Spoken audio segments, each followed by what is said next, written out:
Hey, hey, y'all. Hey. I'm like, why is there a red light? I had to push a button. It was stupid. So I'm sitting here this morning and I set up the show like I always do. I know. I'm growing as a person, Simon. And I'm like, where in the heck are Walter and John? Like, I set the tag on show up over half an hour ago. Where the heck are they?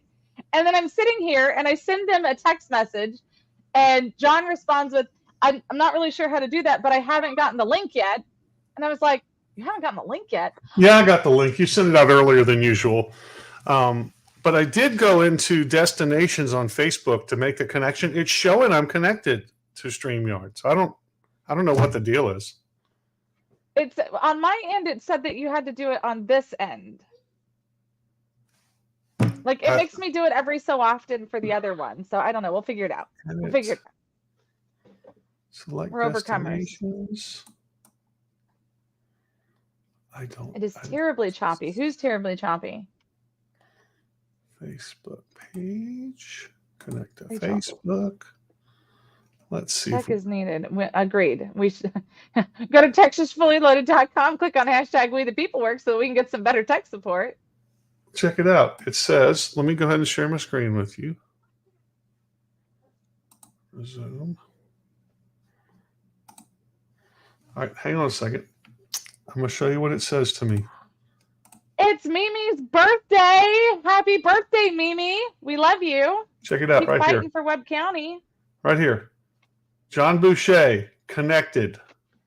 Let me see if it'll But let when me you go down to the bottom down here to look, I ain't connected. Let me see if it'll let me connect you now.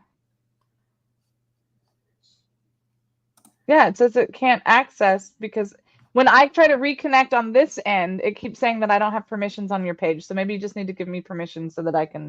I don't know. You know, maybe it may be something that it could be the Chinese malware me or something. I don't know. I'm just gonna post as Walter all day and confuse the hell out of everybody. How about that? I'll say all kind of. I'd say all kind of crazy stuff, but he already does that. So. Does that? I know we already have that. That role's already been taken on this show. Thank you for. Yeah. I'm going to need you to apply for a different role on this show, John. What are you going to do? Are you in fact an AI? Well, people are trying to look. So let's talk about it. You know what, Rachel? I should lay down on the couch so I can talk about it. I used to have somebody all the time whenever I was stressed out, they used to say, why don't you lie down on the couch and tell me why you hate your mother? With my mom sitting right there, and she'd be like, thanks. Yeah, I was going to send my daughter a text today. She has a strange sense of humor. I don't know where she gets that from. I have no idea. But I saw this morning. I saw this little special needs girl. Looked like she had Down syndrome. Walking along with her mom, and I just have to think. I was like, what would it be like to raise a child like that?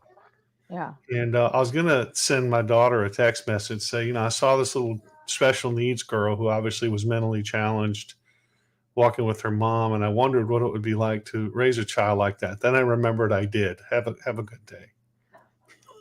But I was like, I'm proud of you for how I know my mother's watching my show. She starts texting me. So this was here's text from you. Have you ever seen the little memes on Facebook, and it's like text messages with mom? They used to be like super popular a long time ago. I get to do it on my show. My mother loves it. She just sent me. She sent me squinty eyes. So she texts me. She goes, just to let you know, I don't. She goes, the music for your show is extremely annoying and loud. I'm like, what? Between my mother and Pat Tibbs. Yeah, that's what we were going for. So we did good. Man, with parents like these, who needs enemies? That's what I'm screaming. I love the accidental texts. Sometimes you see them pop up on the screen. It says, when you accidentally send a text, like daughters sending nudes to their fathers, oh God. or guys sending messages to their girlfriends that they think they're sending to their other girlfriends. That's some funny stuff. Yeah. There's a popular trend on like the little TikToky reels, Facebooky things, and it's where you send your significant other a text and be like, "I just left. I'll be there in a minute, babe." Like as you're walking out the door, and then sitting in the car and Oh waiting for yeah, them to run outside to see their reactions. yeah. She just left. You know, There was someone there over. was one I watched the other day. I was in tears. She goes, "Honey, you don't even like honey." Stupid. And then she goes, "And you're lactose intolerant." Because she caught on that he was recording her. Like, wait a minute. Wait a second. Yeah, those are the best. Or the ones where you're in like a text group and somebody will send, I'm not going into work tomorrow. I told that bitch Sarah that I'm doing this and that, and all, it just goes off on her. She's so stupid. And Sarah chimes in and goes, "I'm in this group." Those are great too. You got to be careful. We've never had any awkward texts, have we, Walter? With other people in our rants? I think we've been. Sandra butchered the joke. Yeah. It's because I was trying to be PC about it. Mm. There was some inflammatory language in it, but it was funny. Okay. So what the hell are you doing, Walter? Speaking of special needs children, what you doing, Walter? I'm driving down a country road, take me home, and the big interstate has got an accident on it. So I'm in a 40-mile detour. It looks like. Did you say a 40-mile detour? It's more like a 15-mile, but it feels like 40 at this point. So I have to show you this. Suzanne Rogers sent me this yesterday. Hang on. I'm definitely in Trump country because every barn I've passed has got Trump painted on it. We're going to talk about Trump here in a little bit. I'm sure that comes as a surprise to no one, but we're going to talk about Trump. Funny enough, I almost wore my DeSantis shirt today, but I was like, I don't want to stir the pot today, but maybe I'll go change. I'm going to go have a little fun with Ron DeSanctimonious here in a little bit. I'm sure you will, a bunch of Ron haters. So I actually don't hate Ron DeSantis. No, I'm actually currently wearing my David Luther shirt. Nice. We're going to talk about that. I didn't know that you had a T-shirt with shit on it. No. Actually, today is transgender opposite day. So nice. Well, shall we jump into it a little bit? Hold on. I got to show you guys this. Suzanne Rogers sent me this yesterday when she left Walmart, and y'all are gonna scream. These are Cracker Jills. Oh, shut up. As opposed to what? Instead of Cracker Jacks, well, it's Cracker Jills. Yeah, so stupid. Okay, never mind. I'm with John. Just quit. Y'all are welcome. All right, well, let's jump into it. Let's jump into it because we're going to talk. We got a lot to talk about today, so I'm sure we're not going to be short on time. Check it out. So, what is going on here? How come this is not sharing my screen, Sandra? What's happening? Let's try again. Rachel. Damn. Okay. So is there Chinese malware hidden in the U.S. defense system? Well, and how do we fix it? How deep does it go? They did find some stuff in there. Apparently, they don't know how deep it goes. They don't know what's happening. But it could be a little bit of a problem, Sandra. What do you think? The heck is that? I can't. It's Chinese. It doesn't. Never mind. Is that a drone? Yes, that is a drone that they're from here because I'm being safe while I'm driving. It looked like an erect barrel of a cannon. So never mind now. Well, it's a drone, but they're saying that the Chinese malware has been identified in several U.S. military systems right now. I just wonder how deep it goes. I mean, when you have the Chinese people, doing all the chips and all that stuff for so long, and you're dependent on that. Yep. it's very easy for them to slip a Trojan horse in there. Sandra, what is so funny? Why are you having such a good time right now? What are we missing here? I am not taking this show down the toilet immediately, so I'm just Is sitting it here something I've done, or smiling. is it something I'm doing here, or okay? I'm with John. You know, you bring up a good point there, but remember back in 2020, whenever the Solar Winds project in Austin, Texas was raided. Matter of fact, we were up there during the SREC. Alan West was the chairman at the time, and the FBI raided the Solar Winds, which they were the ones that were handling security for the state. They were the ones who handled the DPS, the Department of Public Safety, that had the hacking incident. This went on all through the Trump administration. Remember, Trump kicked the Chinese out of Houston, and of course, you know, in usual fashion, they go to burn all their documents in the consulate before they leave. But the bottom line is, this was something 2018, 2019 that they saw culminating from the Obama-Biden years, and here we are. Biden's been president for this long now, and oh, wait a second, we're just now discovering new malware or the malware that's in our DoD. That's a crock of crap. I mean, this is something Trump exposed back then. So, Where you at, Sandra? Are we in danger of the Chinese shutting down our military capabilities? There was a movie years ago. I think it was called It was in the Transformer realm, but it was not a Transformer movie. It was Battleship Pacific something anyway, and Battleship. they had all Battleship, and they had all this AI stuff, and they had all this really great late state of the art stuff. And you know what ended up saving the day? It wasn't any of the latest and greatest. It was the old World War II ship that they still had running, and they had to have all these salty old sailors come in and save the day, and they did. So it's I don't know. I think technology is fantastic, but at the end of the day, might just take some salty old sailors to fix it. Pacific Rim, that's what it was called. And happy birthday, Mimi! We love you. Mwah! Hope your day's fabulous. Mimi, wow. She finally hit 40.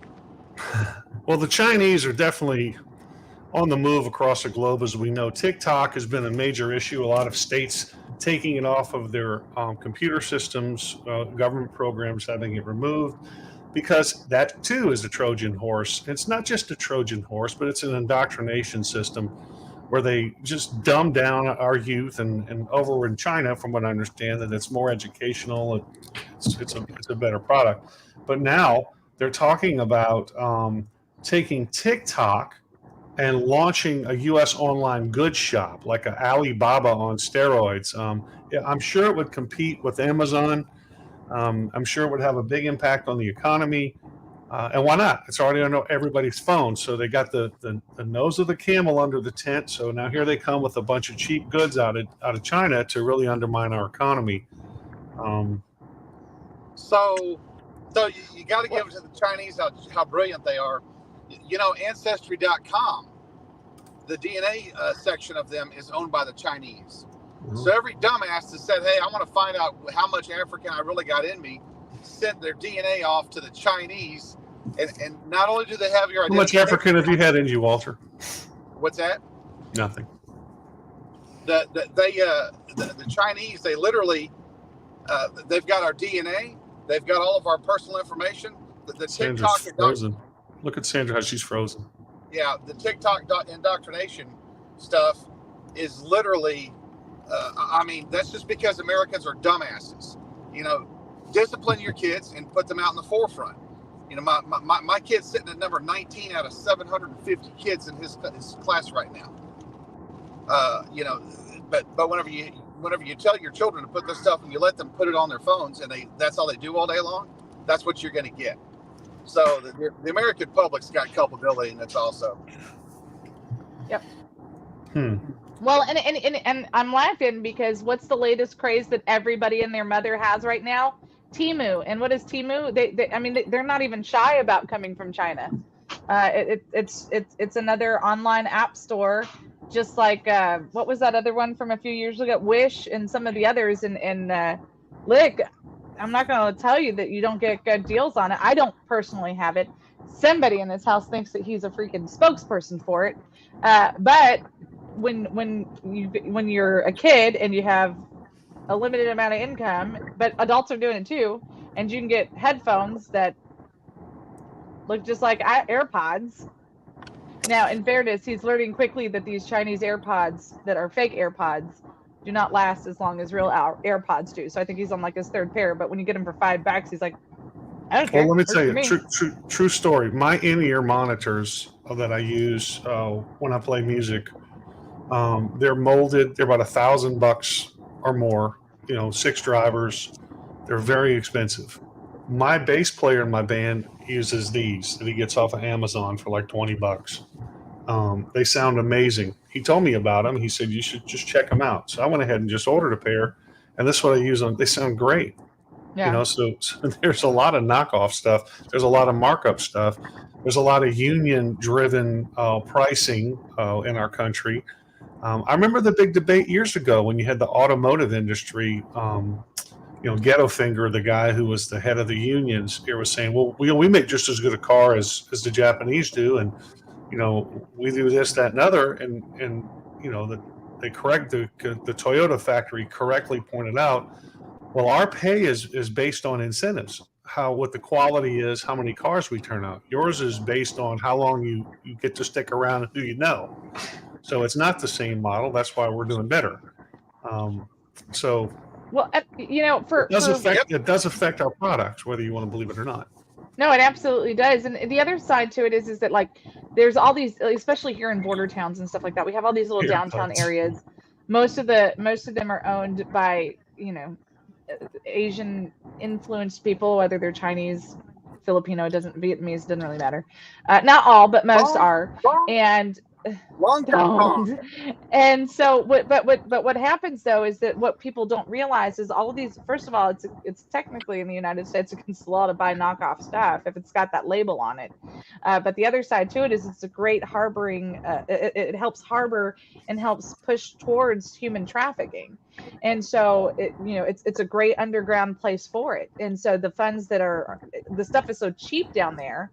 Yeah, they're not regulated or anything. So the stuff is so cheap down there for a reason. They prefer that you pay in cash. They're going to charge you way more if you actually use your debit card because they don't want the paper trail. They can't hide the tax money on it that way and everything else. So, you have to be super cautious. And, I feel paranoid like all the time because you just,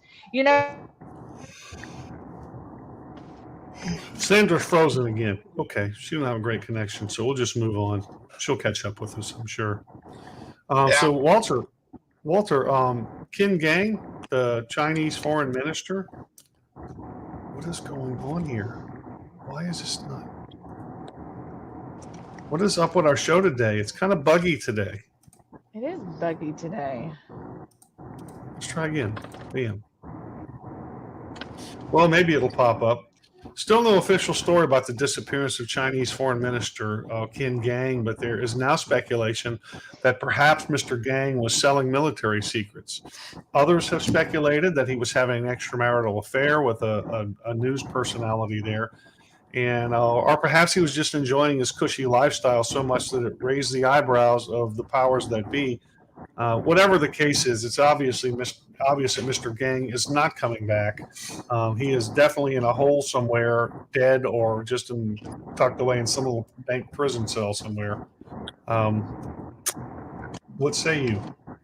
So I actually believe he's going to reemerge in Texas with the latest of the Chinese wind farms that have been approved by ERCOT. Ooh. Probably. But there is some positive news. Colonel Sanders. There is some positive news with regards to China. We've reported on this show a few times talking about Australia cozying up with China for a while.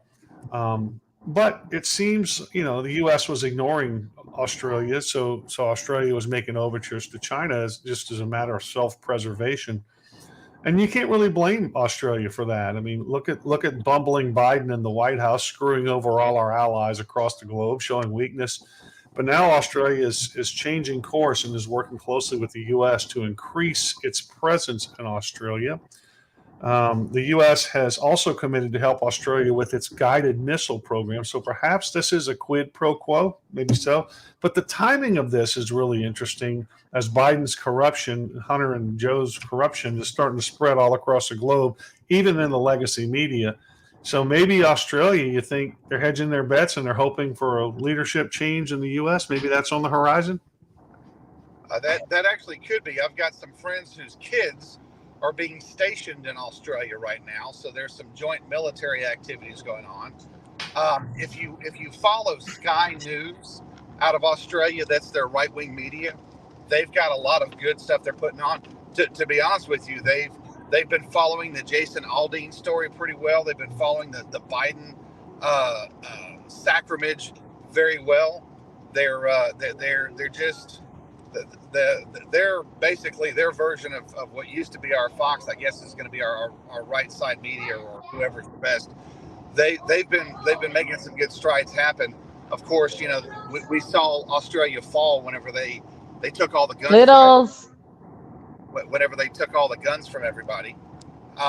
So they've been slipping down that slippery slope of the brown shirts of the 1930s Germany. And it's you know, they're over flooding with the foreign migrants that came into their communities, and now, you know, knife fights are up, you know, 5,000%. So I think they're trying to make some partnership happen. Well, I have a friend that moved from that I knew in college that moved to Australia. He actually married a girl that works for the government there. She's an interpreter, and you know, I talked to him on Skype a couple of times and on Facebook Messenger, and he says, you know, it's a total mind, it's a brainwashing. He said, yeah, you know, we got rid of our guns here, and you know, everybody was forced to get vaccinated and, you know, wear the mask, but it was the right decision for us. That's what we needed to do. It was a really good decision. I'm like, what the hell, you know? I mean, it's not the guy I knew anymore. Yeah, that's how he looks at it. Sheeple, man, sheeple. Speaking of dumbasses, Sandra, you got anything to say? No, I didn't mean to segue. Awkward. Speaking of dumbasses, I was going here next. Hunter Biden, you know, that saga goes. So Biden's, I got a video to show if I can get it pulled up. Biden spoke. Then Vice President Joe Biden did speak with his son's associates, but supposedly not about business. The former partner said it was about the weather. But Devin Archer, who's former business associate of Hunter Biden, if you watch what's happening with that, that's really interesting. Let me see if I can pull this up now. Okay, this is good. Check this video out. This is Congressman James Comer out of Kentucky, a Republican out of Kentucky, talking about the hearings on Hunter Biden and Joe Biden. Hear it? Let me try again. Get the audio in this deal. This is really buggy today, Sandra. Yeah, Sandra.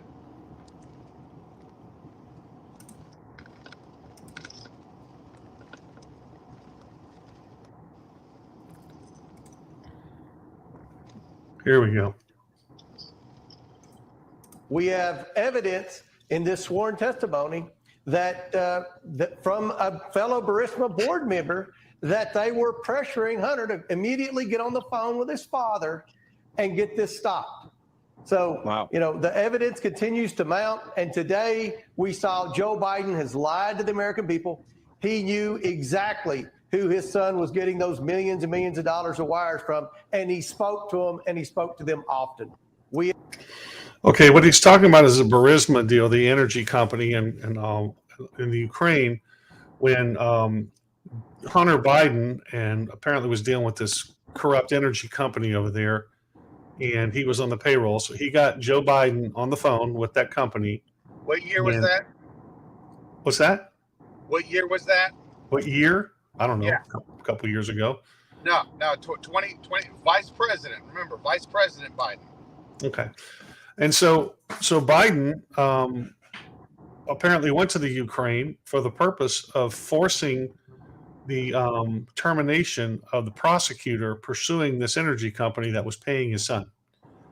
Joe Biden is even on record bragging about, yeah, I told him you're going to fire this prosecutor, and I'm some bit, or you wouldn't get the money from the U.S. and son of a bitch, they fired him. So he's bragging about doing that, and that's what is happening here now. Devin Archer was a business associate of Hunter Biden, and he was under the impression, mistakenly, there is no honor among thieves. He was under the mistaken impression that he was going to be protected by the Biden administration. And so when the Fed showed up to arrest him, he sent a text, whatever, to Hunter Biden saying, "What the hell's going on? The Feds are after me." And he's sending out hey, I thought you guys were going to protect me, basically sending these messages. And apparently Joe Biden called the judge in the case and said, "Y'all need to get this guy in jail right now." Or Joe Biden had somebody call the judge and say, "Y'all need to get this guy in jail right now," so to shut him up or at least discredit him in some way. So Devin Archer now is singing like a canary, and I suspect he's probably going to be suicided here pretty soon. If I had to take a bet, because he's got all the evidence. John, He could die in a freak kayaking incident outside of a presidential residence, but that doesn't happen. Nothing, That's never happened. Come on, what are you kidding? Nothing to be concerned about. So, John, what you need to do is you need to point out the fact that was 7 to 8 years ago. That is our DOJ, that is our State Department screwing over the American public before Donald Trump ever became president. But wait, there's more, as the ShamWow guy would say. If you recall, Hunter Biden received a plea deal recently, and Republicans are investigating this, especially in light of all this new information, because that deal had nothing to do with any of this new information coming to light. It had to do with taxes, etc. So I'm going to make a John Boucher prediction right here on Texas Fully Loaded right now. By this time next week, and we'll check back in Tuesday, the mainstream media, as this heats up and more comes out from Devin Archer, they'll start using the words double jeopardy. They're going to start screaming double jeopardy. What? Tell me I'm wrong. Let's see on Tuesday if I'm right. Crystal ball going. What's that? Boucher, Mama said, you can't do double jeopardy like that.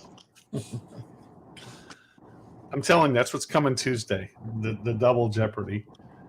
Now, here we go.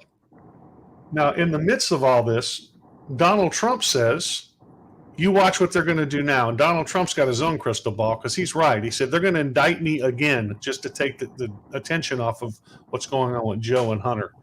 So you can bet that that's going to happen anytime. It's going to happen. Moving along, Sandra. Now, this is where we talk about your boyfriend, Ron DeSantis, a little bit. The sanctimonious. Look, Trump is crushing it in the polls right now. I don't think there's anybody who can deny that. He's got a 37-point lead on DeSantis right now in pretty much every poll you look at. Now, Trump has done something really smart. He came out publicly and said, Ron DeSantis, you should not have entered this race. And I'm paraphrasing. You're getting your ass kicked like Errol Spence against Bud Crawford. For you boxing fans, that was a brutal ass whooping. That was a one-side beatdown.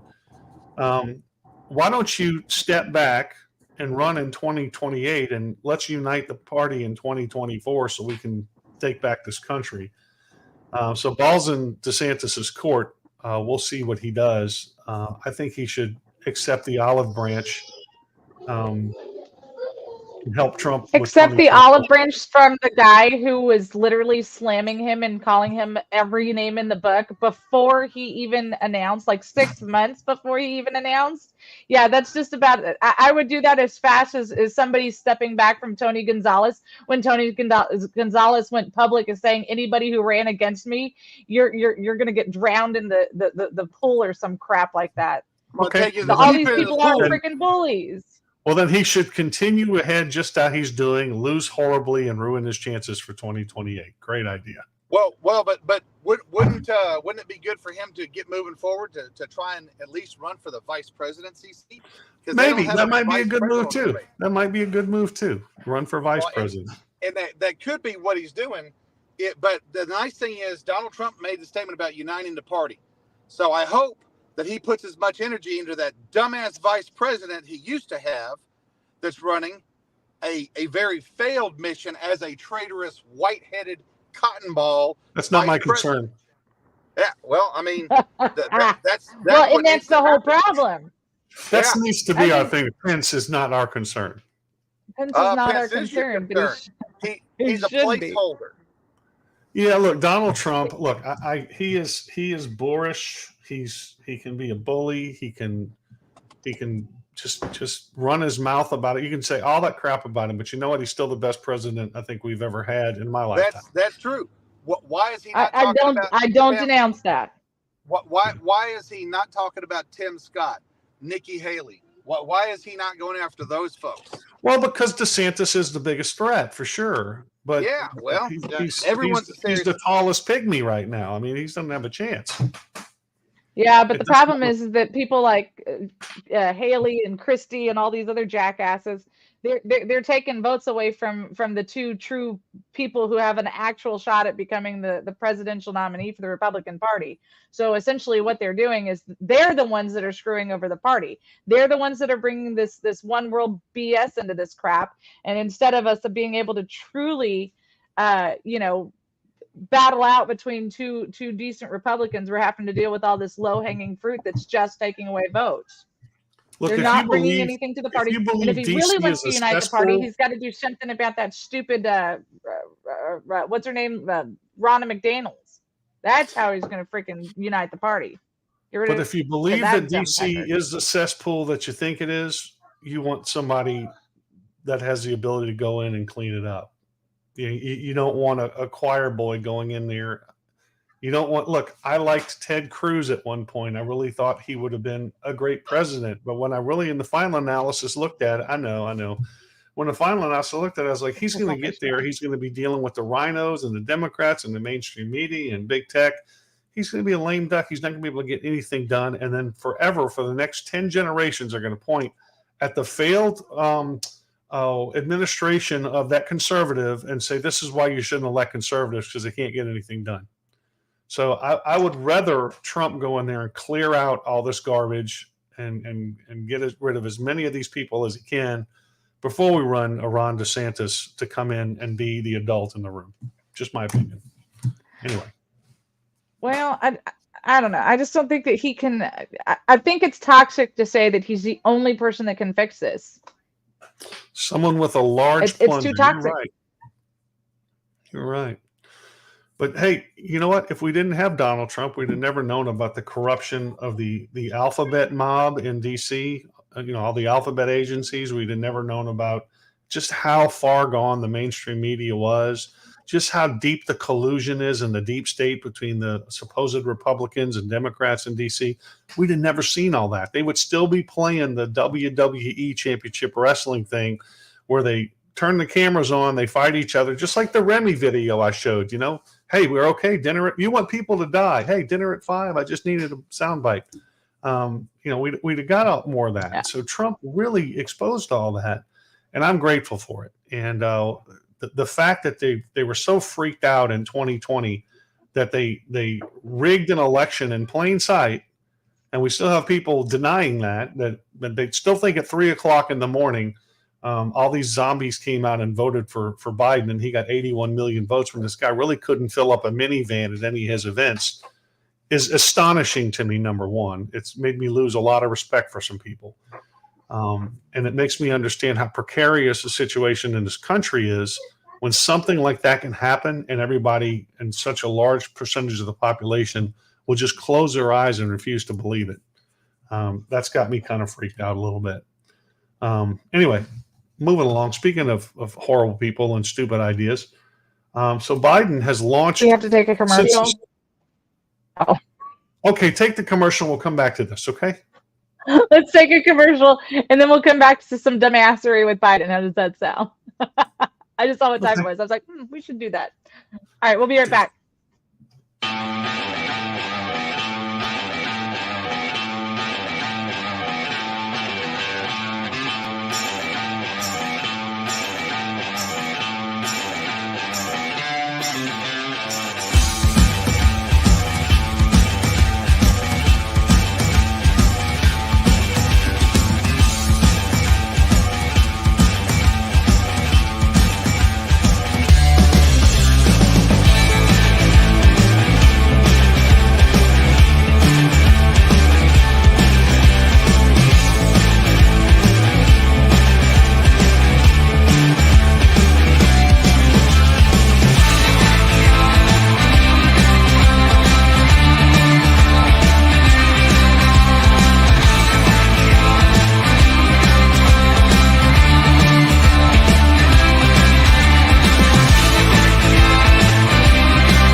We are back with a huge thank you to our amazing sponsors. Don't forget the Montgomery County Tea Party, the first and the third Monday of every month. Be at Citizens Grill in Conroe, Texas. The meeting starts at 6:30, so get there early so you can get something yummy to eat. You can hug some necks and all that fun jazz. Arthur's been there. It's a fun time, isn't it? Yeah, buddy. And then, of course, the Vietnam Veterans of America. Their service and sacrifice went far beyond a distant shore, and they continue to serve for their communities and their fellow veterans, both past and present. They don't just serve their fellow veterans, they serve their communities and their families. So make sure that you check them out. Go to VDA.org. You can also, next time you see a Vietnam veteran, make sure that you tell them, welcome home. You can also, let me think what else. Oh, are you sick and tired of big box shopping? Of course you are. Go to MammothNation.com. Get exclusive discounts because you use the code hashtag We the People Work. So go to go to MammothNation.com / We the People work, and you can get a discount when you sign up, and then you get special offers and all that fun jazz just because we sent you. So make sure you give us some love because we get some love in return from Mammoth Nation. So be a part of that. You guys, have you checked out our Facebook? I mean, I'm sorry, our website. You need to. Let me show you. Well, I'm gonna try and show you if our thing is gonna work this time. Is it working? I'm gonna pretend like it is. So here is our website. This is our sponsors and friends page. It's the most important page I think on here. You can see who's supporting us so that you can support them. Montgomery County Tea Party, all that fun jazz. Our J6 stuff. But look at this right here. Look at this. The TFL shop. Have you checked that out? Dad just put some new stuff on there. We've got some bags now. We've got, of course, our coffee mugs and our t-shirts. And we lowered the prices because we want to make sure that they get in your hands. So, guys, be a part of the show. Go to TexasFullyLoaded.com. TFL shop. You can also still go to TexasFullyLoaded.com and click on that hashtag We the People Work button right here. And you can support us directly. We truly appreciate it. We can't be here without you. So don't make us suffer. John Boucher, Walter West. Man, This y'all got portion of the show Walt brought over to there you by eating something? Monster. That's right. No, I have an empty coffee cup. Frightened to 9 Anyway, moving along. Where are we at, Sandra? I remember now. More Biden BS we were filtering through. So Joe Biden, if you recall, went to the Supreme Court and said, I got this great new idea, guys. We can just magically forgive all this student debt and transfer it on to the people that didn't go to college in favor of all these people who got gender studies and all this other BS degrees that aren't, that can't support themselves and pay off their bills. I know that's a blanket statement. It's probably not fair to all because some of this stuff's pretty onerous. But at the same time, you took out the loan, you pay it back. That's the way it goes. That's a good life lesson for you. So Biden has now come up with a new income-driven student debt deal. And they're trying to trap Republicans because they're saying, okay, we're going to gauge what you can afford to pay. We're going to set up favorable terms for people to pay back the student loans. That sounds great, doesn't it? Well, let's read on down into the fine print where it says, the Education Department estimates that this means more than 1 million borrowers will qualify for zero payments under the plan. Income threshold to qualify for zero payments is 150 to 225% of the federal poverty level. So, in other words, it's once again debt forgiveness. You don't have to pay it back if they deem you don't make enough money. You don't have to pay back your student loan. So it's the same thing over again. Now you got to give it to the Democrats because they just keep doing the same things. It's like I deal with these idiots here in Montgomery County, the mob here in Montgomery County, and it's like every day they wake up and they sit down and they go, "Hey, I got this great new way to deceive people," and they repackage the same old BS games that they run. But they're just persistent about it in their stupidity and their the dirty stuff they do. And guys like me who work 2 jobs and have a band and family and all this other stuff I got to deal with, we don't have time to wake up every day finding some new way. So all we got to do is just keep telling the truth and exposing these people for who they are. And of course, then they're freaking out about that because we're so mean for doing it. But this Biden the new loan forgiveness deal is the old loan forgiveness deal. It's the same thing, Sandra. What you got?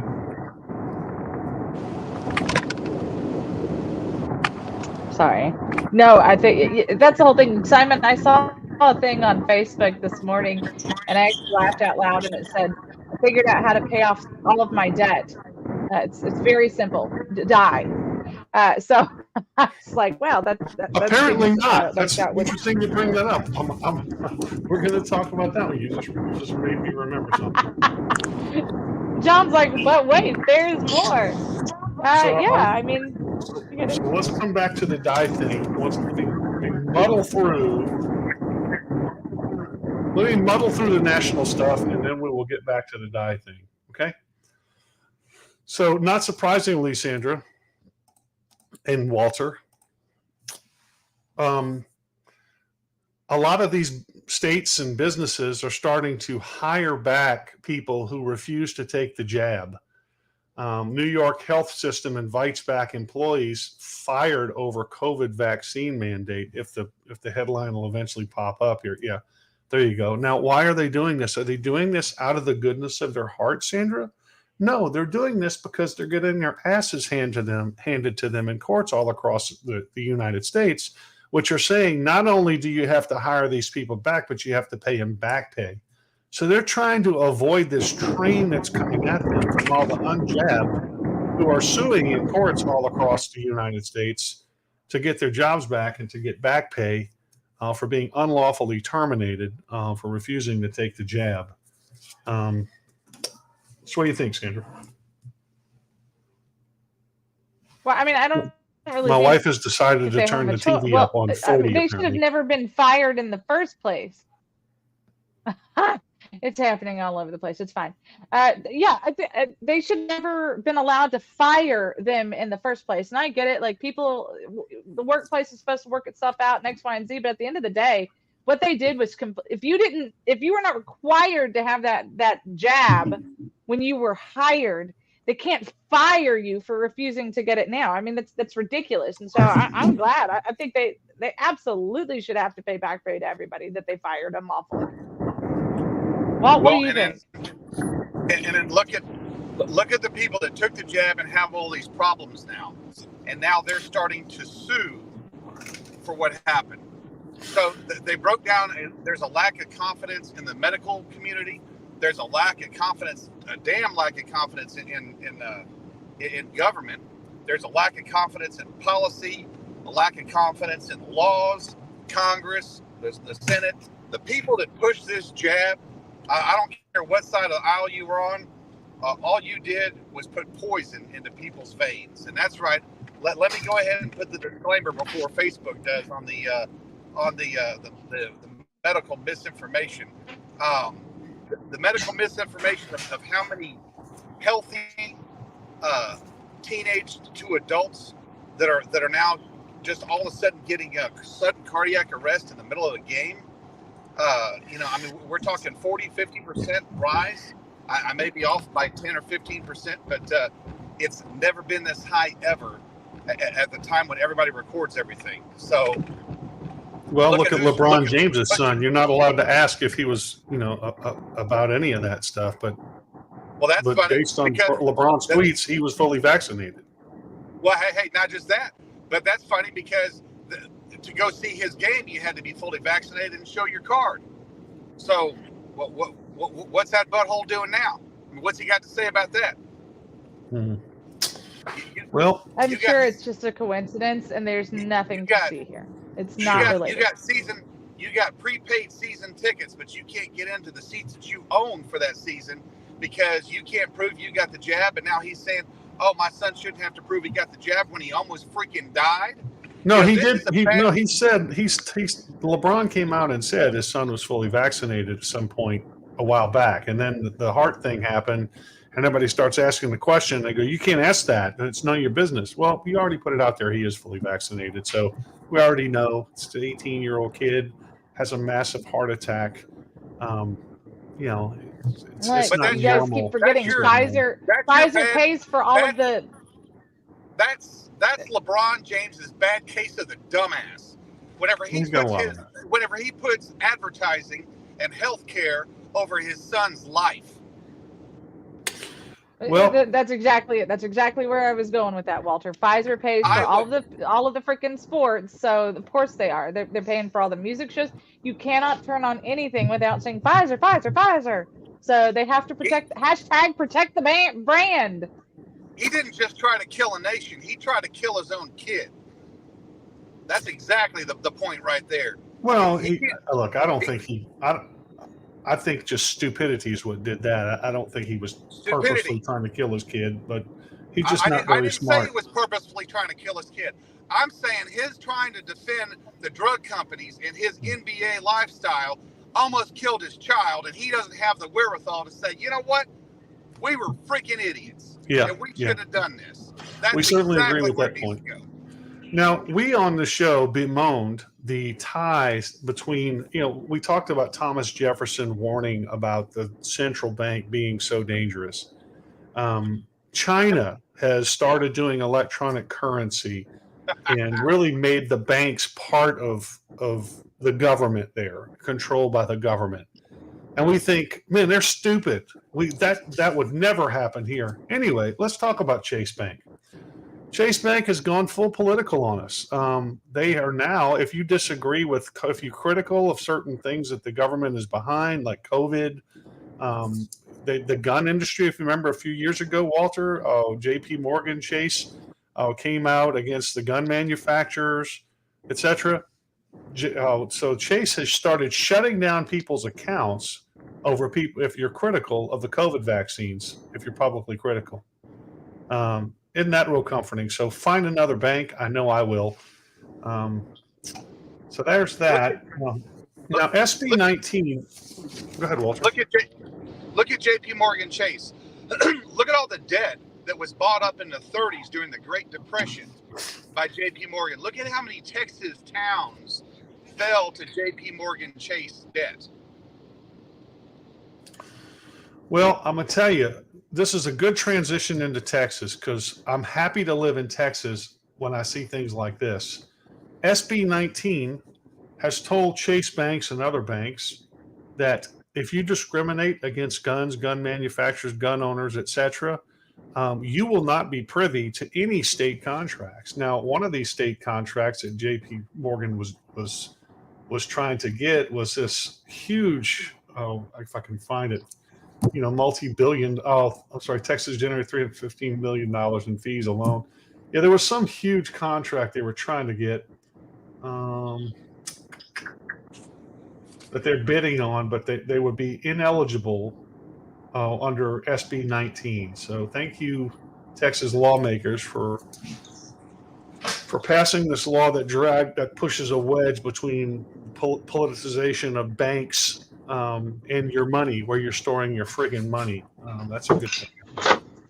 Okay, just because somebody has to on this show, I'm going to stir the pot a little bit. Welcome to the free market. We can just put them out of business. Yep, that's right. That's what we should do. But you see, you don't know that. I quit shopping. We kept banking at Bank of America. My campaign had used them also because I was like, I need something that's going to be all over the place. Nope, I'm done with them. Well, I was at one bank and they went woke, and I transferred to another bank, and the woke bank bought my bank.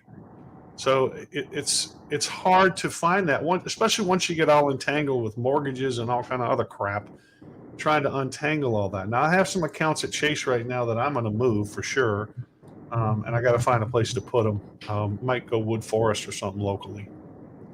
So the fun part is Sandra's deal with her bank. She ended up going with a different bank, and ironically, she knew the bank president and the vice president or the CFO, and it's a very, very large international bank. Through the congressional run, they got invested in her. And what was comical is when she started having problems, because these banks, they farm out certain aspects of things to a call center here or a call center there, and so you lose the customer service that you want for your customers. And the vice president and president didn't know about that until Sandra called and said, "Hey, how come I can't? This is taking too long for stuff." And it was, we did not know that. So technically, Sandra was helped them do a little bit of QA/QC that normally they never would have heard about because nobody goes up the chain that high. That's what happens when little fish get thrown into big ponds. They ask questions. Yeah. Now, moving along next. Anything else in Texas going on, guys? What do you want to talk about with Texas? Well, this whole border thing, this whole colonius thing, the sheriff's conference wrapped up last week, and Sandra was very integral in that, and it was kind of neat to see how. Let me see here. Was it Sheriff Fuentes in Stark County? Where's his son at these days? I believe if he's been released, I don't know, but I do know that during the sheriff's convention or at the start of it, he had to turn himself in because he had federal crimes or federal charges for smuggling in and covering smuggling of cocaine to the tune of over And $5 million. all at the same time that the Starr County judge was indicted, if I'm not mistaken. That is also correct information. Go on. I'll stop you if you're wrong. Man, oh man, oh man. You know, things are happening where we've been talking about this for close to 6 years now. And you know what? The feds in the state are finally starting to open their eyes, even though most of these people are also Republican donors. And, you know, a lot of them have no idea. Starr County has done such a great job to cover it up with the Nothing to See Here song and dance, just like they do in Webb County and several of the others. So it was, you know, people don't dig because, hey, everything looks fine on the surface. Well, old Ram Alcazar and his sister, they have been busting at the seams, getting the internal strife the heck out of Dodge, and so they're making strides. My prediction is they are going to get closer to going red in this election than people have ever seen. Even though the DC consultants like to claim all that work down there, I think the credit needs, just like Jenny Thatcher in Zapata County, the credit needs to go to those people down there that are saying, "Hey, we're tired of this BS and we're going to stand up for ourselves." Well, hey, by the way, Rachel, you say, why do elected officials love cocaine? Hunter Biden says he doesn't like cocaine at all. He just likes the way it smells. So that's fair. That's he's fair. Not elected. That's fair. Yeah. Anyway. But in fairness, she's right. He's not the only one. Wasn't that Navarez that had the cocaine problem down in South Texas? And there's several others. It is definitely a drug of choice. So out there in the Eagle Pass in the 70s, in Eddie Morales' district, Eddie Morales came to because Pancho Navarez, who was appointed by Bonin, the chairman of the Homeland Security Committee, he did drop a bag of envelope of cocaine in his state envelope, his state office envelope, while flying to Austin. He did drop it at the airport, pretty much in front of the DPS who's the patrol at that FBO. And I'm wondering if because they never filed charges on him for felony. He immediately said, "We're in session and I have a drug problem and I'm going to go to rehab." And he started singing that song. "I just went to rehab. I almost crashed my plane." And you know what? Nobody ever took his license for his flying license. And I'm wondering if he was trying to apply for a position with the Biden administration when the cocaine was mysteriously found a couple of weeks ago. I like your rendition of the rehab song, Walter. It was very, very nice. Thank you for that. Pancho should have gone to rehab, and then he said, I bet you Amy Winehouse's family wishes she would have gone at this point. You talk about God smiting somebody. You make a song and they want me to go to rehab and I refuse to go, and then you drop dead by overdosing. Gotta say, that's irony, isn't it? Yep. Anyway. What was that girl's name? Amy Winehouse. Yeah, that's right. And she should have been a drunk. Oh, she was. I mean, there's a video of her in concert. It was horrible. She was leaning against the wall. She couldn't even stand up. It was so bad. But that's just not having friends around you and family to make you straighten up. You need that in your life. And that's why Sandra and I are happy to be here for you, Walter, because you need that in your life. Anyway. You do. If you need anything, Walton, we're here for you. Well, I stand erect because of you too. Thank you, Walter. Thank you. Hey, that helps John sleep at night. It's time for some comedy on the show, I think. What do you guys think? Comedy? Here's the comedy. Are you gonna play? Are you gonna do karaoke at the Republican Club for Montgomery County? This is the comedy. So the Republican Party of Texas leadership, says our chairman here in Montgomery County, is a total failure as a leader. The SREC says that under Chairman Chris' leadership, the Montgomery County Republican Party is the most troublesome and dysfunctional party in the state. The majority of the local county Republican Party has censured Chairman Chris and called for him to resign. He's been sued by the county executive committee. He closed down the party headquarters, gave away all the assets, basically stole everything, continues to lie about everything, the most divisive chairman in the state. However, wait, much of the equipment that he unlawfully removed from the headquarters, he gave to a gentleman named David Luther, who is the president of the TRCCA and the chair of the Waller County Republican Party. And in return, Mr. Luther conferred upon Mr. Christ a leadership award. It is the funniest thing that you could ever see. And look who he was sitting with for this deal. Back up a little bit on that. Remember, David Luther was also elected to SD 18 whenever Joe Walls was running for whatever, defeated him in that. David Luther was on SREC and then was very quickly not reelected. So he lost his second bid for SREC after getting on under a technicality. And he'd been the Waller County chairman for several years. And you're exactly right. Brian Christ didn't give away that equipment. That equipment was stolen by the grassroots that voted for that equipment, that purchased that equipment legally under the bylaws of a private organization. And that was all sent over there. That has nothing more than the former Texas Ranger, the ill-famed Howdy Doolittle, who also took money from the Democrat in Harris County. You're getting ahead of me. We're going to talk about that too here in a minute. Hold on.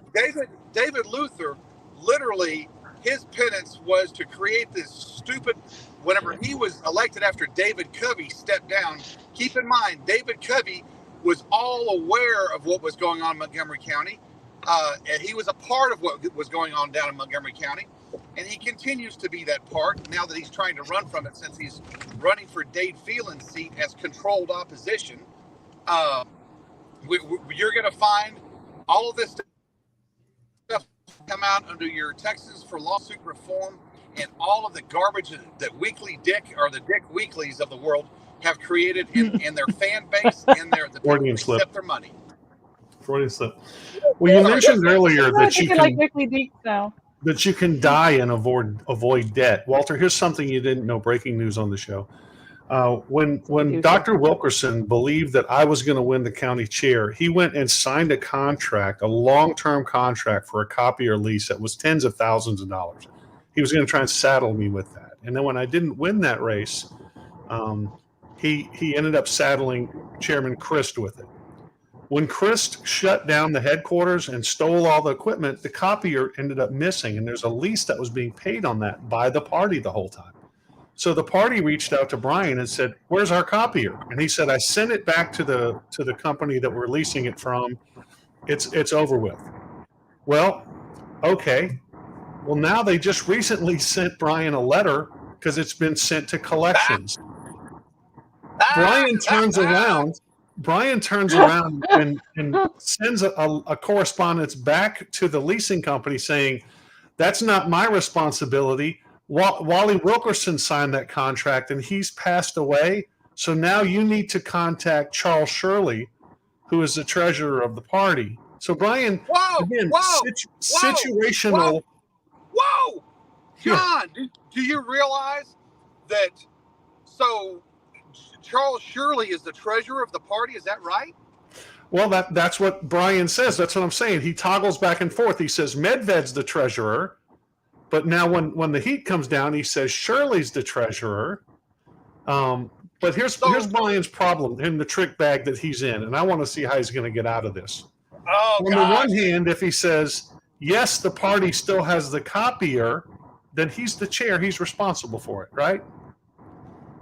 But, of course, the party doesn't have the copier. The party's been deprived of using the copier.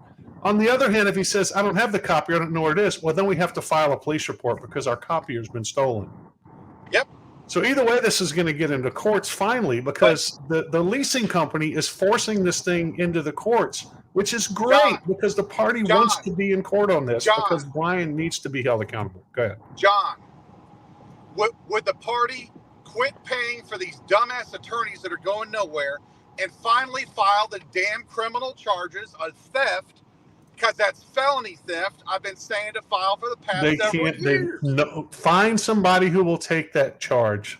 Try it first. Go file them first. If they say no, then you have. I think Scott Robbins has tried that. Yeah. Scott Robbins has gone to them and tried that, and nobody will touch it. Every JP, nobody will touch it. Then there you have it. But here's the other thing. So about the copier situation. So here's what you also need to look at this fact. The ass Republicans of Texas. How about that?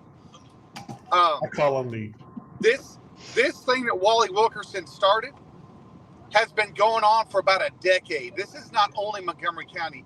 This is how the rhinos in Texas saddle the debt of counties to bankrupt them. This is how the rhinos have been working against us. This is how the TRCCA, how the Weekly Dicks of Texas have been working against the grassroots Republicans for almost a decade now. What happened with saddling the debt onto Brian Chris whenever he thought he was going to get it to you, that has been going on across Texas for almost a decade, and that is something that Wally Wilkerson started that Brian Chris thought he could just get out of. Yeah, well, I mean, there's still. I mean, I'm going to have to agree. I mean, at this point, especially now with their debt being collected, debt collector coming out, y'all don't have the thing. You don't have any ties to it. Absolutely, I think that they need to file a police report, or better yet, file it with the sheriff's office because you don't know where in the county it is. Again, sheriff won't touch it. This is our problem. Then we need to go after the sheriff for criminal neglect. Exactly. This is where every elected official that gave those dumbasses money, if it's Brian Henderson, you burn that MFer to the ground. If he's going to be a pansy and give $500, then he can sit his little happy do little ass up there on a fence and go whichever way he wants to go till his balls crotch out. But at the end of the day, he needs to take a stance for law and order and for justice. He doesn't need to pander to these pansy little jackwagons. Well, here's the deal. So Brian has resorted to creating fake awards. The Valor Award as award, the Chairman's Award. He's just started conferring bullshit awards on elected officials who are donating to his party. It looks good on a resume. Mm-hmm. And he is trying to do this to curry favor with them in hopes that they'll still give lip service or financial support to his fake Republican Party. I mean, they're really hoping that the voters are ignorant or stupid, and we're just working hard to make sure that the truth gets out there. And we'll see what happens when the election comes up. You know, the mob wakes up every day. I can just hear the conversation at Brian and Kristen's breakfast table in the morning. Hey, I thought of a new way to deceive voters. What do you think? That's how their conversation starts. So, and we don't do that. We're working. So, John, for jobs. Why don't you guys fight fire with fire? Why can't y'all have a website, a web page that's on your website that honors the fact that these dumbasses raise so much money for Democrats? I mean, Best Democrat Contribution Acceptance Award should go to Howdy Doolittle. Oh, look at this one. Michael Hooligan says go after their bond on their oath. That'll get their attention really quick. Yeah, I couldn't agree more. All of those JPs have a bond. All of the sheriffs have to have a bond. They all have to have a bond. Well, let's take a look for a minute, a deep dive into who these people are. Walter, this is Mark Shorten. Mark Shorten's a convicted felon out of East County. Mark Shorten was a henchman and biggest supporter, biggest provocateur, hit job guy for Commissioner James Metz.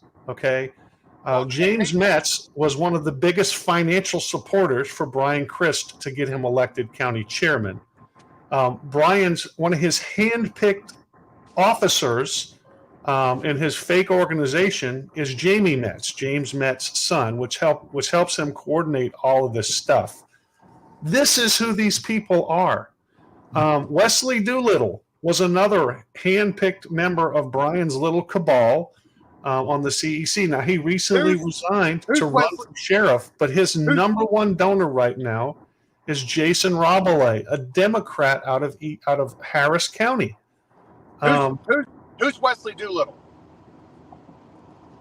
Wesley Doolittle's a former Texas Ranger that was hired by one of the constable's office here to be a captain, who immediately lost the contract for one of the school systems for what he was doing, for his failure of leadership. He's running for sheriff now, but there's an integrity problem there. Now, they knew that there was an integrity problem with Doolittle, and they knew we would be coming after him. And that's why Susan Johnson, another one of Brian's hand-picked people on the CEC and troublemakers, went to Austin to testify in favor of Bill HB 1635, which took away the Republican Party of Texas' freedom of association. It would have made it to where anybody could fill out an application and run for office and just say, I'm a Republican. You could be a pro-abortion person, anti-gun person. You could be an LGBTQ cult person, whatever. It didn't matter. You could not disassociate from the Republican Party could not disassociate from you no matter what you did. And they even wrote into that law, Walter, that you couldn't even file a writ of mandamus against these people if they broke every rule in your party. So this was just a ridiculous bill that was put forth, Bill 1635, by the pastel Republican Dustin Burrows, to destroy the freedom of association of the Republican Party and just basically render the party meaningless. Susan Johnson, a member of our CEC here, one of Brian's little henchmen, went up to Austin and gave false testimony, as we've covered on the show before, where she said, John Boucher and Walter West and members of the CEC are right now trying to keep Wesley Doolittle off the ballot. And that girl from Laredo. Don't forget that girl from Laredo. Yeah. Oh, and some lady from Laredo. That's right. Yeah, that's right.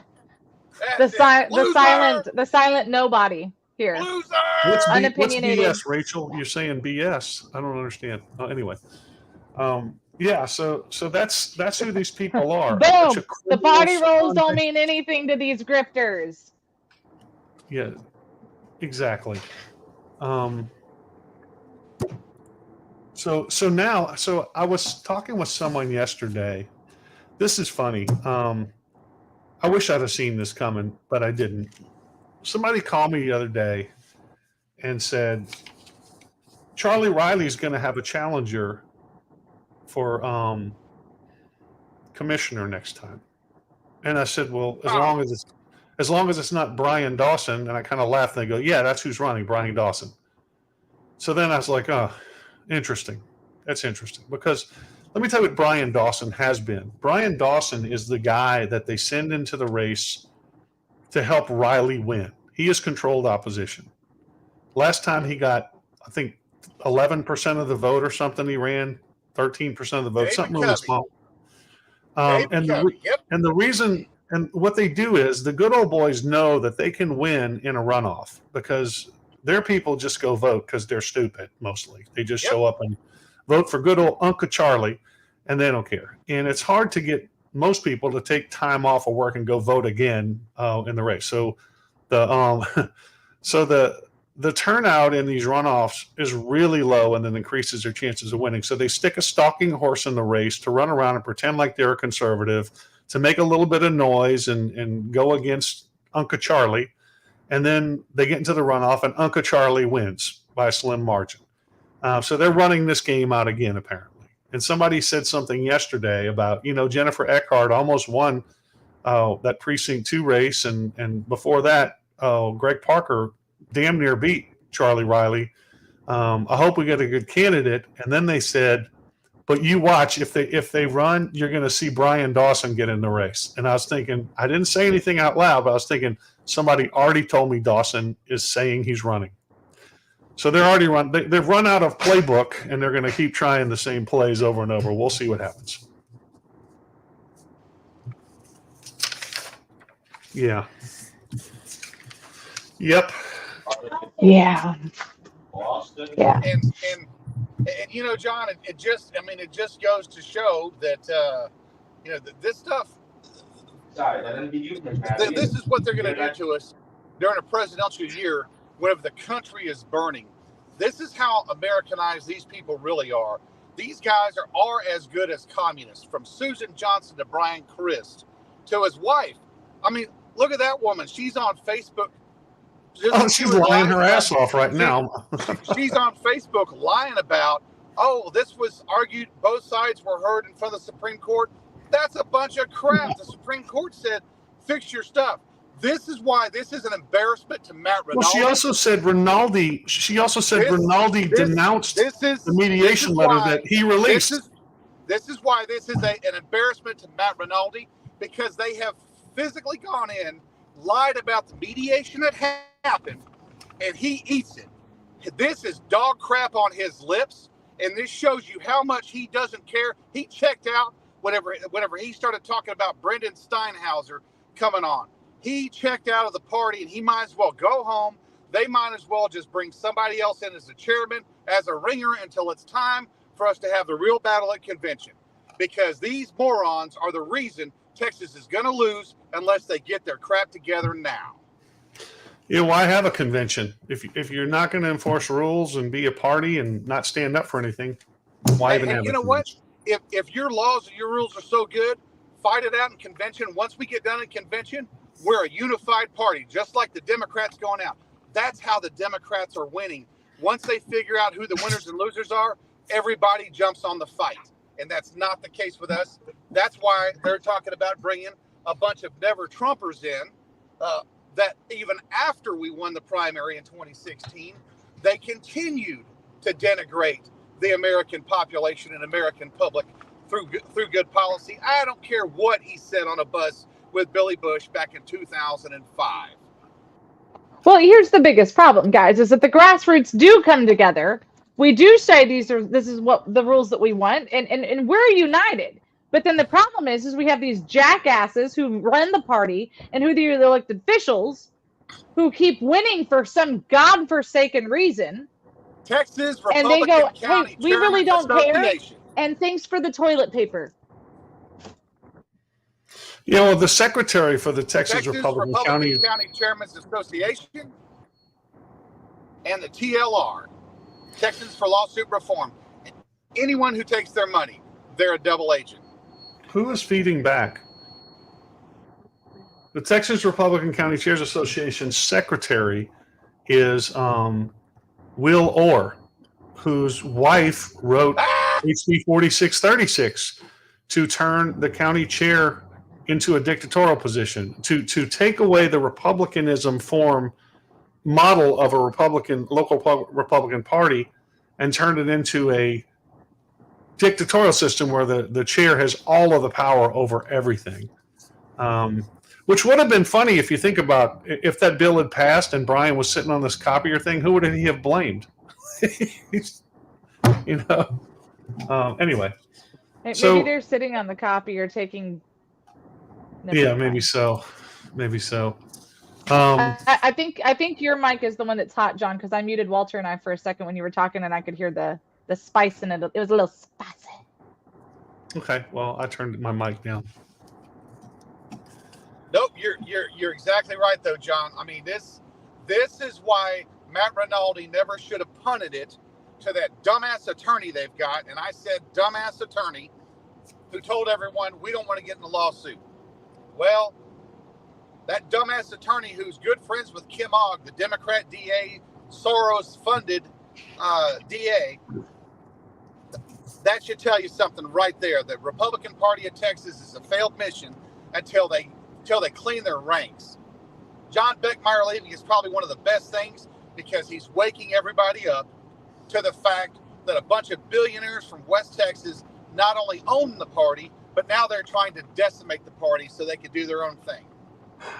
So who are we backing to replace him? Debbie, what's her last name? No. She's running for National Committee Chair. Okay. National Committee woman for the chair spot. And Debbie, I mean, Debbie goes, I've known her for years. She is a very, very staunch I don't want to say right winger, but she is a very well versed Patty Tibbs, so to speak. How's that sound? Okay. Very classy lady, just like Patty. And you know what? She's up there in Dallas, so she's not some little quagmire of a county like Montgomery County. She's in a county that is a key county towards where we're headed with our election fraud and where we're heading with keeping Texas red and all that kind of crap. She is in the middle of a real battleground area. You know, Montgomery County, the reason we're becoming a battleground county is because the Democrats that got a hold of the party, like the Texas Republican County Chairman's Association and the Wally Wilkersons and the Brian Chris, because of those Democrats. That's why I had somebody say to me yesterday, county. You know, I quoted the Bible talking about, building perseverance. You know, we should count it all joy, the struggles that we go through, because it builds perseverance. And I believe that we need perseverance for what's coming ahead. The grassroots needs to come together. I don't look at the struggles as a negative. I look at it as a positive thing, because it's like being forged in the fire. And this person said, well, I wish that the party would be forged in the fire and fight the Democrats. I'm like, we don't get that option. We show up at the polls during the primary, and the people we're fighting join with the Democrats. I mean, we are. No, so they're absolutely right. John, they're absolutely right. You should tell them, yes, we are fighting the Democrats inside of our party. And that's what I told them. We fight the Democrats in both parties. I tell them that, yes. Yeah, exactly. So, hey, well, y'all missed a good time the other night. Sorry y'all missed it. We had a little fun. We had a little get-together. Johnny and the Spensations played, but I got to bring some friends up on stage with me. Check it out. See if this will play. I don't know if it'll play or not. It should play. Let's see here. A little taste of it.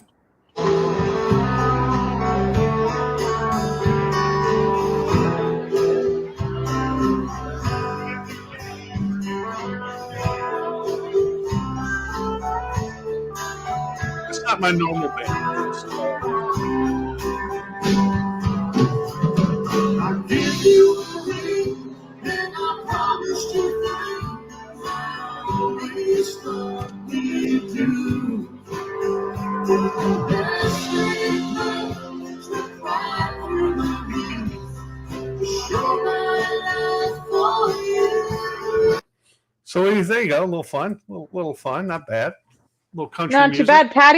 Patty's offended that she was not invited up onto the stage. So I'm gonna have to echo those sentiments. You Why better be wasn't she careful, invited? Pat, because I'll sure pull you up there. You know I will. Whenever Pat shows up at my show, she makes me sing this stupid Chris Stapleton song over and over again, which I do for her because I love Patty. But that song's tough. That song is hard. Damn Chris Stapleton. I need to cover right down here in a small town. Yeah. Yeah. No problem. That's all I got. That's all I got.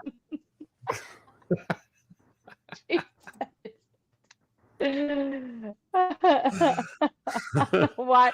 Look, it's a hard song to So many sing. delay issues today. That damn Chris Stapleton guy. That's all I got. Well, listen, let's take a commercial break and then we'll come right back. How does that sound? Y'all don't go anywhere. You hear? Call your friends. Tell them to get up on this. Sounds good. Allow me to take a break. I'll be on, but I need to make a drop off real quick, and I will be back in. So, okay, we'll see you in a minute, Walty.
there we are. Hi.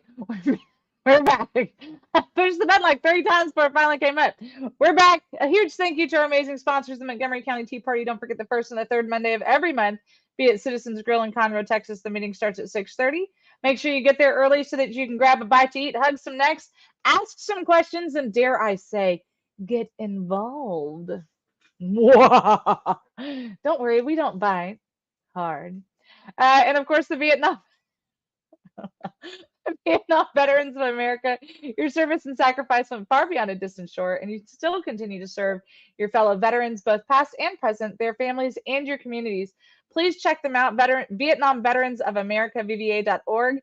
Find a local chapter, get involved, maybe buy a raffle ticket to something, bring them a case of sodas or some chips or something. I don't know, do something, just get involved. But more importantly, most importantly, make sure you tell them welcome home, and we're a much better nation because of their service and sacrifice.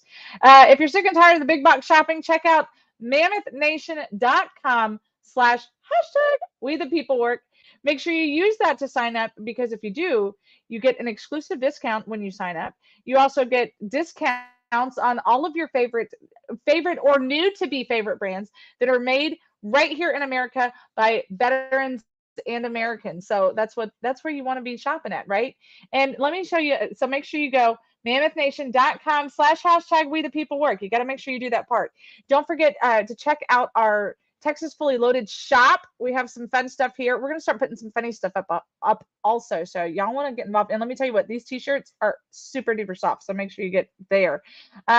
You can always go to TexasFullyLoaded.com. Click on this #WeThePeopleWork button, and you don't have to be a PayPal person. You can be whatever. You can do whatever you want to. We also have Cash App, PayPal, Venmo. I don't know. I think that's it. That sounds like it might be it. But we need you guys to support. We can't be on the air without you. So thanks for watching, but make sure you support our show, because you can't get late breaking like these two smiling faces and the other one that'll be back on in a second without you. Well, you know, they always says they die in threes. So Randy Meisner, one of the founding members of the Eagles, passed away this past week. Sinead O'Connor passed away this past week. Yeah. And then we lost Pee Wee Herman yesterday. I mean, I don't know that you can really put all three of those in the same sentence together, and then they've all passed away within a week. But I was never a big Pee Wee Herman person. You never were a big Pee Wee Herman person? No, it was. You didn't weird. like the work he did in the theater? A lot of hands-on. It was very, very hands-on activity. You got a lot of exposure in there, from what I understand. So it's good. So he did. I did see that the Alamo or a Texas website, or the Alamo website, I think it was an Alamo website, was saying that not a day has gone by that people don't come to the Alamo and ask if there's a basement. So I thought that was kind of fun. I don't know. I just never really cared. He was funny for a moment, you know. I mean, he reached his crescendo.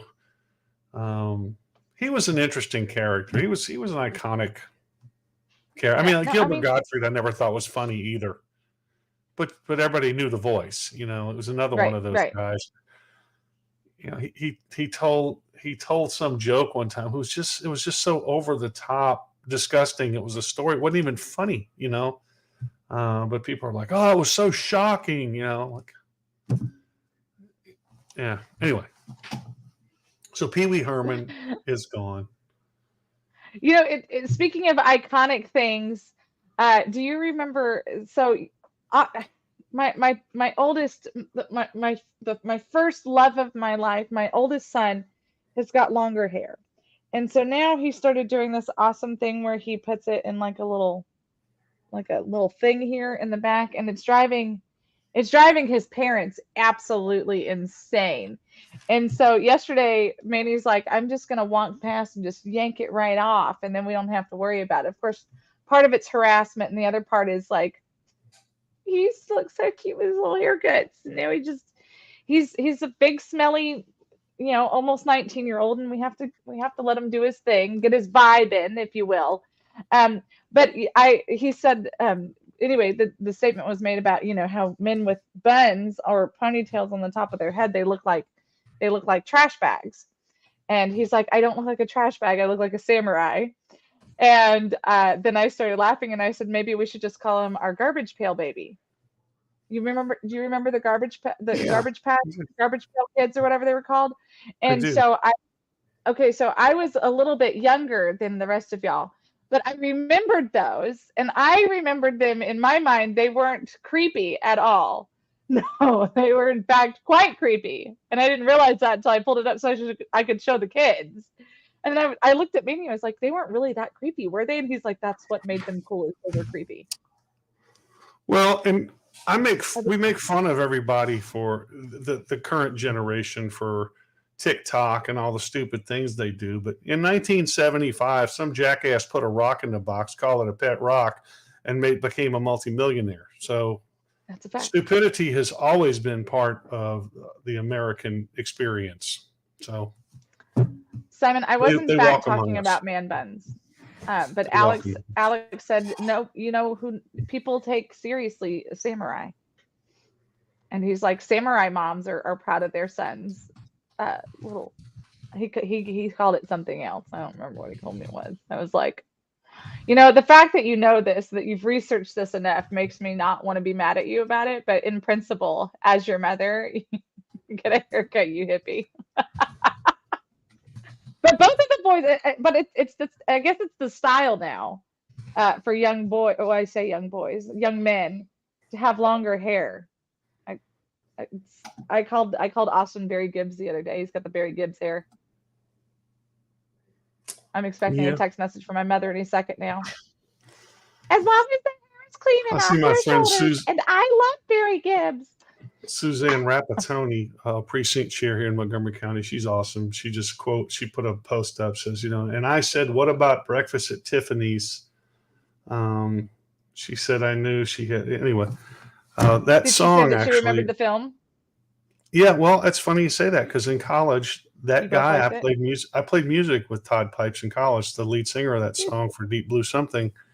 Yeah, he played bass and on a gig we did, and we used to meet in the music room and play. He's a friend. He's still a Facebook friend, but he's a singer of that song, Breakfast at Tiffany's. So there you go. There's your worthless piece of trivia. That's like one of my favorite songs, FYI. Is it? Yeah. Random. I agree. And it's not a bun. And it's not a bun. It's not even long enough to be a bun. It's just long enough, and it does keep his hair out of his face. So I can see his handsome little face now. So that's nice. And when he wants to go out, he takes it out for the most part. So I can't truly be mad at it, but moms have to pick on something, don't they? Yeah. Breakfast at Tiffany's, Simon. Yeah, So this guy right here. Said, what about breakfast at Tiffany's? Well, I said, what about I breakfast at Tiffany's? That's Todd Pipes. He's the guy who sings that song. He went to Sam Houston with me, and so we played some music together. The drummer in that band also was this gentleman here. If I pull up Paul Alexander Gonzalez. And Paul is he's done some work with Richie Kotzen and Sheila E. All for One. I mean, he is just an amazing drummer. I probably had the best band of my life when I was in college and just didn't even realize it at the time. Yeah, it was really a great band. So, in my world, your hair should compliment your look. Well, I mean, it does for teenage boys. You know what another favorite song is, John and Simon, is Meet Virginia. Oh yeah, I love Train. They're awesome. Love that song. Yeah, they are. I listened to and their Hootie stuff and the Blowfish. I like Hootie and the Blowfish better than I like Darius Rucker. Yeah, and actually, that's one of the songs I play on guitar is "I'll Let Her Cry." But Sandra, you being a music person, you'll appreciate this. What is this? What is this, Sandra? Oh, it's like an Indian guitar. Yeah. It's not an Indian guitar, you psychopath. It is called a lute. It is that was my next a bowl. It's a bowl mandolin. People are laughing at bowl back mandolin. I picked that up at a secondhand store yesterday, and so I've been refurbishing it the last couple of days. That was my next guess. In fairness, John, it just is a FYI. I just wanted to see if you knew what it was called. Oh yeah. Well, I mean, you might have guessed an oud, but it's not an oud. It's a lute. But it's beautiful. I mean, yeah. I mean, it's well made. Usually when you find them, it's too big for that. Actually, it's wired like a mandolin. It's strung up like a mandolin. Same tuning and everything. I was thinking because of the way the neck and the top part, I did think mandolin, but I didn't remember mandolins having that big back porch, if you will. Yeah, I had to take it all apart yesterday, and bet you had fun with that. Yeah, it was not fun. Because all the keys were kind of frozen up because they were so old, but I got all those loosened up really good, and well, mostly, not totally, I guess. Anyway. But I'll get spit on it. It's fine. I'll get the strings on it. And I'll be playing little songs here pretty soon on it. So that's cool. That'll be awesome. Yeah, that'll be good stuff. We like to have fun here on Texas Fully Loaded. People don't believe that. They think we're John. Can you believe that people think we're serious all the time? Oh, they don't know me at all then, because that's all we are, just serious people. Yeah, that was me. Speaking of serious people, now this one, hold on, this was fun. I thought that this was on a different Facebook page than it really was. So just as an FYI, as soon as I opened my browser here so that I could pull this up, it suddenly popped up with a whole bunch of are they dead celebrities. So I guess they heard us talking about dead celebrities, and now they're like, here's some conspiracy dead celebrities. But the first one was Celine Dion, and I was like, I feel like we would have heard about that one. Who? Celine Dion, you remember? Celine Dion. Is she dead? I know she was having some serious health issues. Well, it's because she went freaking crazy. Now this may summons Walter back. He's busy doing, important things, but this may summons him back. Let me see. And this is a new skill, John, that I think that maybe you could, an element, if you will, that you could add to your show. Are you ready? Sure. Okay. Watch closely now. What happened to Walter? Did the aliens get him? Because he's not in his truck anymore. Look at that. Empty seat. Oh, yeah, absolutely. That is actually me in the corner. Twerking and pole dancing, for sure. Country boy, homebred, raised off cornbread. Started off short pay, now I'm having long bread. Diet game, shoot crack, loot all, make it back. Take straight to the paint, about to blow a couple racks. I in the pack.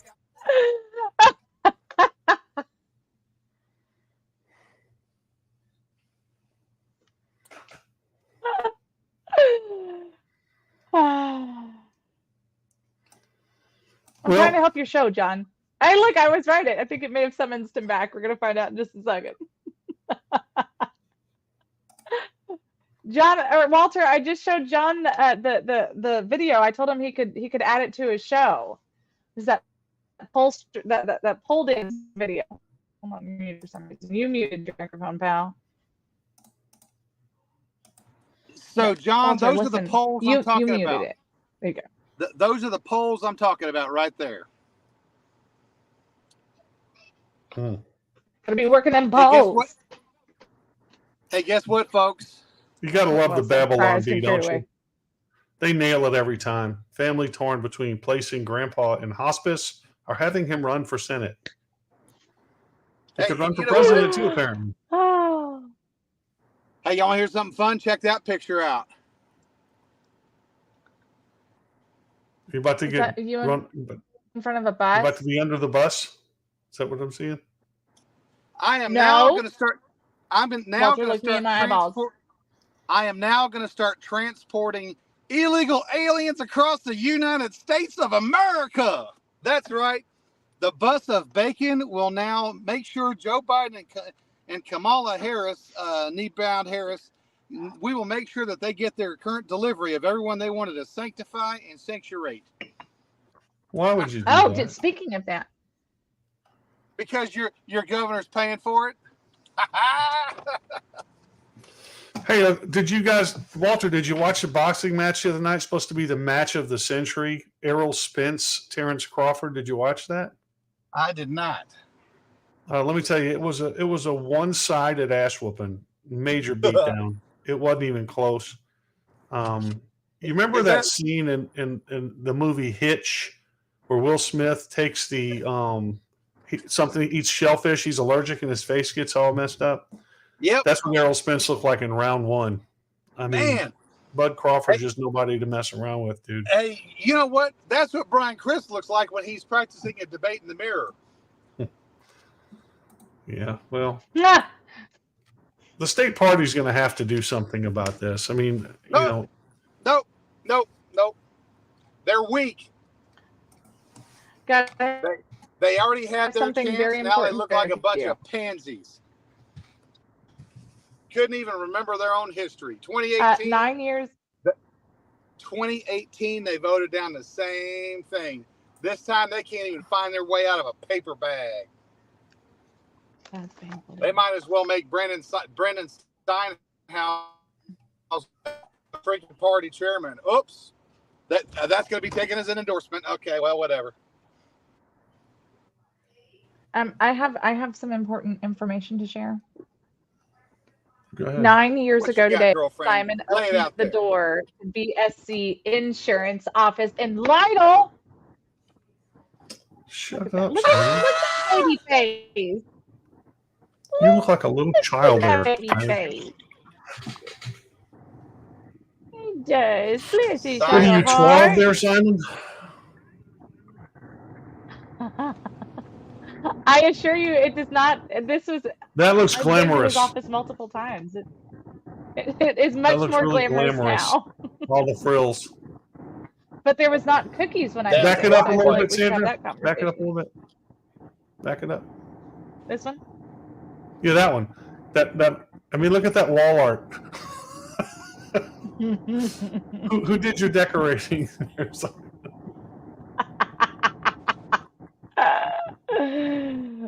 He does. He looks man. little baby face. I love it. Congratulations, Simon. Though we do love you. You're Oh a man, favorite- the man makes the Baby best face. banana bread Cousin ever. Mary Poppins. You got the cutest little baby face. Best banana bread ever. Thank you, Simon. Yep. I've had to lay off the banana bread though. Hey, you know what? I have Every time, speaking of Hitch, every time Sandra eats banana bread, she looks like Will Smith in Hitch. After the shellfish incident. that was really Ouch, nice, Sandra. Walter. He's picking on you, Sandra. You're not wrong. The rice Hey, how is your dad's band doing? Is he The still rice playing? is worse though. He is. He is. In fact, he just texted Alex a couple of dates of gigs coming up. I think one is like August 12th, and then like one in September or something like that. I would like to sing. Now Alex I'd is like to listening. sing a Nope. couple of Bob Seger He really songs with listens to him. my show. I would sure like to sing a couple of Bob Seger songs with him. If he would have me. Working on the night moves? He would love it. I would need to like put you two to in a text do message. Hollywood Nights and Night Moves. Yeah, that'd be two good ones to do. And those Hollywood Nights in the Beverly Hills? In the Hollywood Hills? Hollywood Hills. She Those was would be looking fun so to do. bright. It was giving me chills. I have. All those big city Also, lights an important raccoon news. while I'm popping my This pills. is important since Simon and Miss Patty wanted to bring it up. I wasn't going to reveal this, but I might have to move. Maine, Vermont, New Jersey, Delaware, Florida, Tennessee, Arkansas, Oklahoma, Nebraska, South Dakota, Wyoming, Ohio, Michigan, Indiana, Illinois, and Wisconsin. These are all real possibilities because those are all of the states that it is legal to own a raccoon. That's right. I like You know what? raccoons. They're cool. Sandra, you'd cut up with a porcupine if you weren't wearing your eyeballs. Well, I don't know. I had a raccoon when I was little for a short time. but this is something happened to me years ago. I'll share this with you guys. One night I was driving home. It was pretty late, Sandra, and on the road I saw this little set of eyes. And Janine, I was bringing her home from the hospital because she wasn't feeling well. I saw this little set of eyes, and I straddled it in my car so I didn't kill it. And when I went back, I'm looking on the side of the road, and the state trooper pulls up. This is like 1:30, 2 o'clock in the morning. He goes, "What are you doing?" I said, "There was an animal out here. I want to make sure it's not hurt. I think it's a kitten. I'm not sure." He's like, "Yeah, right. Can I see your license?" I was like, "Dude, I swear to God, you know." So I'm out there with this flashlight. So he starts helping me look for this thing. And I finally found it. And it was hurt. It was a kitten. And I brought it home and I nursed it back to health. And it would sit on my desk and keep me company all day while I worked. And this is how I entertained him. Oh, And he was my desk buddy for a long time. And one day my wife walked in while I was working and she scooped him off my desk and said, "I found a home for him." I'm thinking, he's already got a home. Get the hell out of here. Yeah, I miss that little dude. He was fun. So now I have no I'm joy sorry, in my Rachel. life. Did I you have no say more that pets. George ran over his first alligator on Sunday? Who? Her husband ran over an alligator on Sunday. Wait, How big of an alligator? That's a big difference. I feel like we need more context for this. I want pictures on the show tomorrow, Rachel. Yeah, or it didn't happen. Y'all are gonna have to tune in for the Alligator Chronicles. I was fishing at my friend's land one time out in Plaquemines Parish. This is real quick. And he had all these fell trees in the corner of his pond, this huge pond. He's got huge bass in there. And I'm stepping over these trees, and I step on this log, and it just explodes and takes off. Scared the crap. It was a gator. And so I scream over. I said, "Ben, I just stepped on an alligator." He goes, "Is it the 5-foot one or the 8-foot one?" I think, that's stuff you should tell me when I'm crawling around in your freaking pond. Yeah, it's bastard. Well, you did say medium George, but I didn't know if Big George was father-in-law. So I mean, medium George could have been son or husband. It made sense. I didn't know if there was like a 1, 2, 3, 4, 5 junior, senior. I didn't know. I apologize to the Georges in the world, especially Rachel's Georges.